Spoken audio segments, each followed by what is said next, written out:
സംസ്ഥാനത്ത് hydroponics, aeroponics തുടങ്ങിയവ ഉൾപ്പെടുത്തി അർബൻ അഗ്രികൾച്ചർ പ്രോത്സാഹിപ്പിക്കുന്നതിനും ഡ്രോണുകളുടെ സഹായത്തോടെയുള്ള കൃഷിരീതികൾ അവലംബിക്കുന്നതിനും എന്തൊക്കെ പദ്ധതികൾ നടപ്പിലാക്കി വരുന്നു?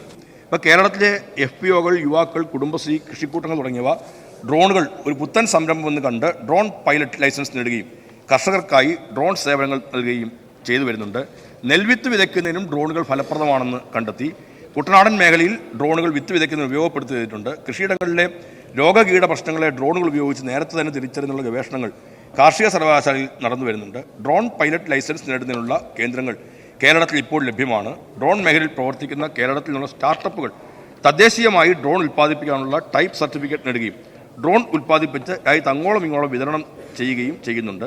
സ്മാം പദ്ധതി പ്രകാരം 14 കർഷക സംഘടനകൾ, ഫാർമേഴ്സ് പ്രൊഡ്യൂസ് ഓർഗനൈസേഷൻ കമ്പനികൾക്ക് ഡ്രോൺ നൽകിയിട്ടുണ്ട്.